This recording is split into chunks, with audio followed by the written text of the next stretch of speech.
اس کے گنہگاری کا باعث ہوئی۔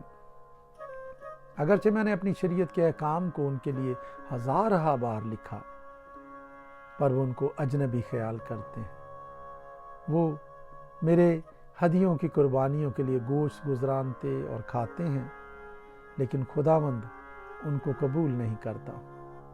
اب وہ ان کی بد کرداری کو یاد کرے گا اور ان کو ان کے گناہوں کی سزا دے گا۔ وہ مصر کو واپس جائیں گے۔ اسرائیل نے اپنے خالق کو فراموش کر کے بت خانے بنائے ہیں، اور یہودا نے بہت سے حسین شہر تعمیر کیے ہیں، لیکن میں اس کے شہروں پر آگ بھیجوں گا اور وہ ان کے قصروں کو بھسم کر دے گی۔ ہوسیہ نامہ باب۔ اے اسرائیل، دوسری قوموں کی طرح خوشی و شادمانی نہ کر، کیونکہ تو نے اپنے خدا سے بے وفائی کی ہے۔ تو نے ہر ایک کھلیان میں اجرت تلاش کی ہے۔ کھلیان اور مے کے حوض ان کی پرورش کے لیے کافی نہ ہوں گے، اور نئی مے کفایت نہ کرے گی۔ وہ خداوند کے ملک میں نہ بسیں گے، بلکہ افرایم مصر کو واپس جائے گا، اور وہ اسور میں ناپاک چیزیں کھائیں گے۔ وہ مے کو خداوند کے لیے نہ تپائیں گے، اور وہ اس کے مقبول نہ ہوں گے۔ ان کی قربانیاں ان کے لیے نوحہ گروں کی روٹی کی مانند ہوں گی۔ ان کو کھانے والے ناپاک ہوں گے، کیونکہ ان کی روٹیاں انہی کی بھوک کے لیے ہوں گی، اور خداوند کے گھر میں داخل نہ ہوں گی۔ مجمع مقدس کے روز اور خداوند کی عید کے روز کیا کرو گے؟ کیونکہ وہ تباہی کے خوف سے چلے گئے، لیکن مصر ان کو سمیٹے گا، موف ان کو دفن کرے گا۔ ان کی چاندی کے اچھے خزانوں پر بچھو بوٹی قابض ہوگی، ان کے خیموں میں کانٹے اگیں گے۔ سزا کے دن آ گئے، جزا کا وقت آ پہنچا۔ اسرائیل کو معلوم ہو جائے گا کہ اس کی بد کرداری کی کثرت اور عداوت کی زیادتی کے باعث نبی بے وقوف ہے، روحانی آدمی دیوانہ ہے۔ افرایم میرے خدا کی طرف سے نگہبان ہے، نبی اپنی تمام راہوں میں چڑی مار کا جال ہے۔ وہ اپنے خدا کے گھر میں عداوت ہے۔ انہوں نے اپنے آپ کو نہایت خراب کیا، جیسا جبا کے ایام میں ہوا تھا۔ وہ ان کی بد کرداری کو یاد کرے گا اور ان کے گناہوں کی سزا دے گا۔ میں نے اسرائیل کو بیابانی انگوروں کی مانند پایا۔ تمہارے باپ دادا کو انجیر کے پہلے پکے پھل کی مانند دیکھا، جو درخت کے پہلے موسم میں لگا ہو، لیکن وہ بال فغور کے پاس گئے اور اپنے آپ کو اس باعث رسوائی کے لیے مخصوص کیا، اور اپنے اس محبوب کی مانند مکروہ ہوئے۔ اہل افرایم کی شوکت پرندے کی مانند اڑ جائے گی، ولادت و حاملہ کا وجود ان میں نہ ہوگا، اور قرار حمل موقوف ہو جائے گا۔ اگرچہ وہ اپنے بچوں کو پالیں تو بھی میں ان کو چھین لوں گا، تاکہ کوئی آدمی باقی نہ رہے، کیونکہ جب میں بھی ان سے دور ہو جاؤں تو ان کی حالت قابل افسوس ہوگی۔ افرایم کو میں دیکھتا ہوں کہ وہ سور کی طرح نفیس جگہ میں لگایا گیا، لیکن افرایم اپنے بچوں کو قاتل کے سامنے لے جائے گا۔ اے خداوند، ان کو دے، تو ان کو کیا دے گا؟ ان کو اسقاط حمل اور خشک پستان دے۔ ان کی ساری شرارت جلجال میں ہے، ہاں وہاں میں نے ان سے نفرت کی۔ ان کی بد عمالی کے سبب سے میں ان کو اپنے گھر سے نکال دوں گا، اور پھر ان سے محبت نہ رکھوں گا۔ ان کے سب عمرہ باغی ہیں، بنی افرایم تباہ ہو گئے، ان کی جڑ سوکھ گئی، ان کے ہاں اولاد نہ ہوگی، اور اگر اولاد ہو بھی تو میں ان کے پیارے بچوں کو ہلاک کروں گا۔ میرا خدا ان کو رد کر دے گا، کیونکہ وہ اس کے شنوا نہیں ہوئے، اور وہ اقوام عالم میں آوارہ پھریں گے۔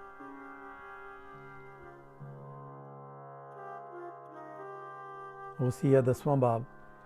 اسرائیل لہلہاتی طاق ہے، جس میں پھل لگا، جس نے اپنے پھل کی کثرت کے مطابق بہت سی قربان گاہیں تعمیر کی، اور اپنی زمین کی خوبی کے مطابق اچھے اچھے ستون بنائے۔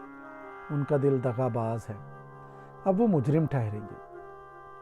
وہ ان کے مذہبوں کو ڈھائے گا اور ان کے ستونوں کو توڑے گا۔ یقیناً اب وہ کہیں گے ہمارا کوئی بادشاہ نہیں، کیونکہ جب ہم خداوند سے نہیں ڈرتے تو بادشاہ ہمارے لیے کیا کر سکتا ہے؟ ان کی باتیں باطل ہیں، وہ عہد و پیمان میں جھوٹی قسم کھاتے ہیں، اس لیے بلا ایسی پھوٹ نکلے گی جیسے کھیت کی ریگھاریوں میں اندرائم۔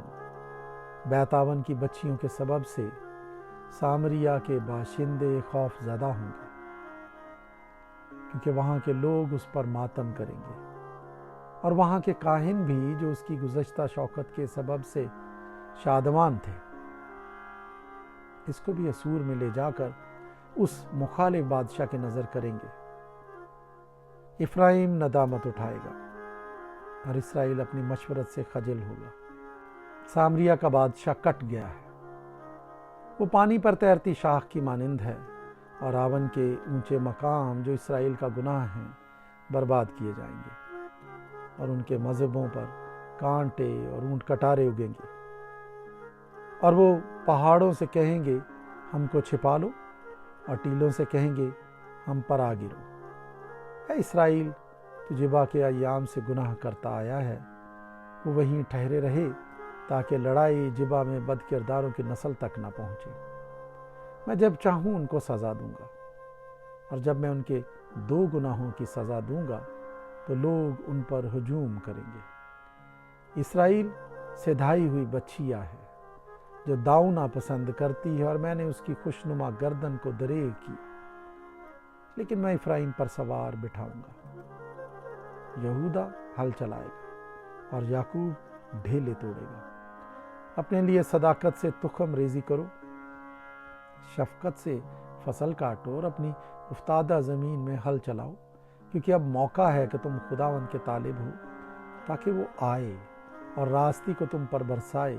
تم نے شرارت کا ہل چلایا، بد کرداری کی فصل کاٹی اور جھوٹ کا پھل کھایا، کیونکہ تو نے اپنی روش میں اپنے بہادروں کے انبوہ پر تکیہ کیا، اس لیے تیرے لوگوں کے خلاف ہنگامہ برپا ہوگا، اور تیرے سب قلعے مسمار کیے جائیں گے، جس طرح شلمن نے لڑائی کے دن بیت اربیل کو مسمار کیا تھا، جبکہ ماں اپنے بچوں سمیت ٹکڑے ٹکڑے ہو گئی۔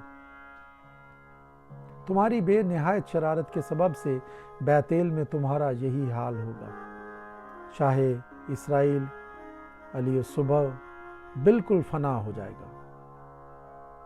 شاہ اسرائیل علیہ الصبح بالکل فنا ہو جائے گا۔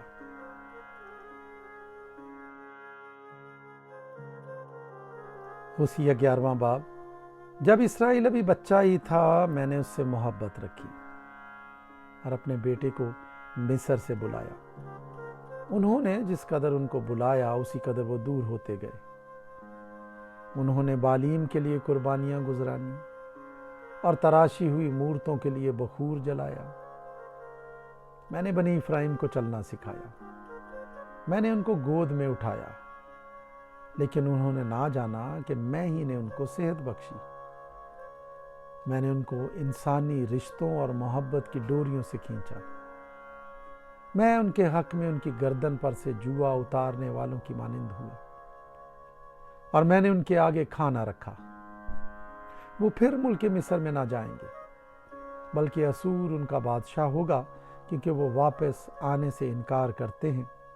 تلوار ان کے شہروں پر آ پڑے گی اور ان کے اڑبنگوں کو کھا جائے گی، اور یہ انہی کی مشورت کا نتیجہ ہوگا، کیونکہ میرے لوگ مجھ سے برگشتگی پر آمادہ ہیں۔ باوجود کہ انہوں نے ان کو بلایا کہ حق تعالیٰ کی طرف رجوع لائیں، لیکن کسی نے نہ چاہا کہ اس کی تمجید کرے۔ اے افرایم، میں تجھ سے کیوں کر دستبردار ہو جاؤں؟ اے اسرائیل، میں تجھے کیوں کر ترک کروں؟ میں کیوں کر تجھے ادما کی مانند کروں اور زبوئیم کی مانند بناؤں؟ میرا دل مجھ میں پیچ کھاتا ہے، میری شفقت موج زن ہے۔ میں اپنے قہر کی شدت کے مطابق عمل نہیں کروں گا۔ میں ہرگز افرایم کو ہلاک نہ کروں گا، کیونکہ میں انسان نہیں، خدا ہوں۔ تیرے درمیان سکونت کرنے والا قدوس، اور میں قہر کے ساتھ نہیں آؤں گا۔ وہ خداوند کی پیروی کریں گے جو شیر ببر کی طرح گرجے گا، کیونکہ وہ گرجے گا اور اس کے فرزند مغرب کی طرف سے کانپتے ہوئے آئیں گے۔ وہ مصر سے پرندے کی طرح اور اسور کے ملک سے کبوتر کی مانند کانپتے ہوئے آئیں گے، اور میں ان کو ان کے گھروں میں بساؤں گا۔ خداوند فرماتا ہے، افرائیم نے دروغ گوئی سے اور اسرائیل کے گھرانے نے مکاری سے مجھ کو گھیرا ہے، لیکن یہودا اب تک خدا کے ساتھ، ہاں اس قدوس وفادار کے ساتھ حکمران ہے۔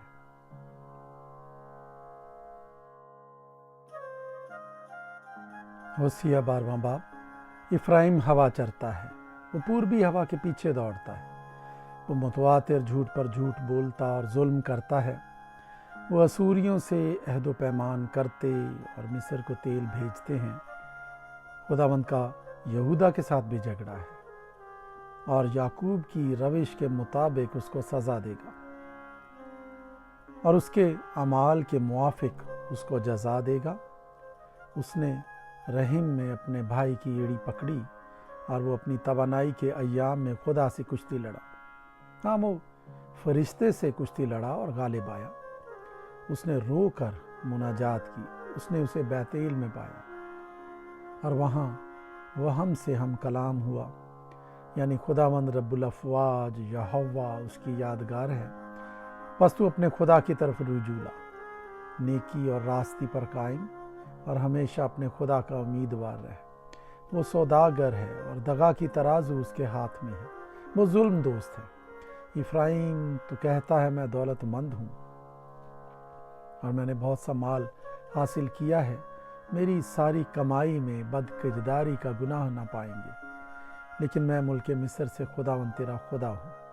میں پھر تجھ کو عید مقدس کے ایام کے دستور پر خیموں میں بساؤں گا۔ میں نے تو نبیوں سے کلام کیا اور رویا دکھائی، اور نبیوں کے وسیلے سے تشبیہات استعمال کی۔ یقیناً جلاد میں بدکرداری ہے، وہ بالکل بطالت ہے۔ وہ جلجال میں بیل قربان کرتے ہیں، ان کی قربان گاہیں کھیت کی ریگھاریوں پر کے تودوں کی مانند ہیں۔ اور یعقوب آرام کی زمین کو بھاگ گیا۔ ہاں، اسرائیل بیوی کی خاطر نوکر بنا، اس نے بیوی کی خاطر چوپانی کی۔ ایک نبی کے وسیلے سے خداوند اسرائیل کو مصر سے نکال لایا، اور نبی ہی کے وسیلے سے وہ محفوظ رہا۔ افرائیم نے بڑے سخت غضب انگیز کام کیے، اس لیے اس کا خون اسی کی گردن پر ہوگا، اور اس کا خداوند اس کی ملامت اسی کے سر پر لائے گا۔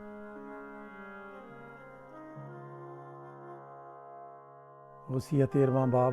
افرائیم کے کلام میں ہیبت تھی، وہ اسرائیل کے درمیان سرفراز کیا گیا، لیکن بال کے سبب سے گنہگار ہو کر فنا ہو گیا۔ اور اب وہ گناہ پر گناہ کرتے ہیں۔ انہوں نے اپنے لیے چاندی کی ڈھالی ہوئی مورتیں بنائی، اور اپنی فہمید کے مطابق بت تیار کیے، جو سب کے سب کاریگروں کا کام ہے۔ وہ ان کی بابت کہتے ہیں جو لوگ قربانی گزرانتے ہیں بچھڑوں کو چومیں۔ اس لیے وہ صبح کے بادل اور شبنم کی مانند جلد جاتے رہیں گے، اور بھوسی کے مانند جس کو بگولا کھلیان پر سے اڑا لے جاتا ہے، اور اس دھوئیں کی مانند جو دودھ کش سے نکلتا ہے۔ لیکن میں ملک مصر ہی سے خداوند تیرا خدا ہوں، اور میرے سوا تو کسی معبود کو نہیں جانتا تھا، کیونکہ میرے سوا کوئی اور نجات دینے والا نہیں ہے۔ میں نے بیابان میں یعنی خشک زمین میں تیری خبرگیری کی۔ وہ اپنی چراگاہوں میں سیر ہوئے، اور سیر ہو کر ان کے دل میں گھمنڈ سمایا، اور مجھے بھول گئے۔ اس لیے میں ان کے لیے شیر ببر کی مانند ہوا، چیتے کی مانند راہ میں ان کی گھات میں بیٹھوں گا۔ میں اس ریچھنی کی مانند جس کے بچے چھن گئے ہوں ان سے دوچار ہوں گا، اور ان کے دل کا پردہ چاک کر کے شیر ببر کی طرح ان کو وہیں نگل جاؤں گا۔ دشتی درندے ان کو پھاڑ ڈالیں گے۔ اے اسرائیل، یہی تیری ہلاکت ہے کہ تو میرا یعنی اپنے مددگار کا مخالف بنا۔ اب تیرا بادشاہ کہاں ہے کہ تجھے تیرے سب شہروں میں بچائے؟ اور تیرے قاضی کہاں ہیں جن کی بابت تو کہتا تھا کہ مجھے بادشاہ اور عمرہ عنایت کر؟ میں نے اپنے قہر میں تجھے بادشاہ دیا اور غضب سے اسے اٹھا لیا۔ افرایم کی بد کرداری باندھ رکھی گئی اور اس کے گناہ ذخیرہ میں جمع کیے گئے۔ وہ گویا درد ذہ میں مبتلا ہوگا، وہ بے دانش فرزند ہے۔ اب مناسب ہے کہ ولادت گاہ میں دیر نہ کرے۔ میں ان کو پاتال کے قابو سے نجات دوں گا، میں ان کو موت سے چھڑاؤں گا۔ اے موت، تیری وبا کہاں ہے؟ اے پاتال، تیری ہلاکت کہاں ہے؟ میں ہرگز رحم نہ کروں گا، اگرچہ وہ اپنے بھائیوں میں برومند ہو تو بھی پوربی ہوا آئے گی۔ خداوند کا دم بیابان سے آئے گا اور اس کا سوتا سوکھ جائے گا اور اس کا چشمہ خشک ہو جائے گا۔ وہ سب مرغوب ظروف کا خزانہ لوٹ لے گا۔ سامریہ اپنے جرم کی سزا پائے گا کیونکہ اس نے اپنے خدا سے بغاوت کی ہے۔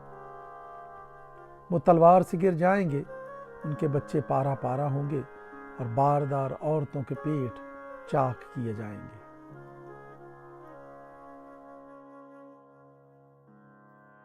اوسیہ 14واں باب۔ اے اسرائیل، خداوند اپنے خدا کی طرف رجوع لا، کیونکہ تو اپنی بد کرداری کے سبب سے گر گیا ہے۔ کلام لے کر خداوند کی طرف رجوع لاؤ اور کہو، ہماری تمام بد کرداری کو دور کر اور فضل سے ہم کو قبول فرما۔ تب ہم اپنے لبوں سے قربانیاں گزرانیں گے۔ اسور ہم کو نہیں بچائے گا، ہم گھوڑوں پر سوار نہیں ہوں گے اور اپنی دستکاری کو خدا نہ کہیں گے، کیونکہ یتیموں پر رحم کرنے والا تو ہی ہے۔ میں ان کی برگشتگی کا چارہ کروں گا، میں کشادہ دلی سے ان سے محبت رکھوں گا، کیونکہ میرا قہر ان پر سے ٹل گیا ہے۔ میں اسرائیل کے لیے اوس کی مانند ہوں گا، وہ سوسن کی طرح پھولے گا اور لبنان کی طرح اپنی جڑیں پھیلائے گا۔ اس کی ڈالیاں پھلیں گی اور اس میں زیتون کے درخت کی خوبصورتی اور لبنان کی سی خوشبو ہوگی۔ اس کے زیر سایہ رہنے والے بحال ہو جائیں گے۔ وہ گیہوں کی مانند تر و تازہ اور تاک کی مانند شگفتہ ہوں گے۔ ان کی شہرت لبنان کی مے کی سی ہوگی۔ افرایم کہے گا، اب مجھے بتوں سے کیا کام؟ میں خداوند نے اس کی سنی ہے اور اس پر نگاہ کروں گا۔ میں سرسبز سرو کی مانند ہوں، تو مجھے سے برومند ہو۔ دانشمند کون ہے کہ وہ یہ باتیں سمجھے، اور دور اندیش کون ہے جو ان کو جانے؟ کیونکہ خداوند کی راہیں راست ہیں اور صادق ان میں چلیں گے، لیکن خطا کار ان میں گر پڑیں گے۔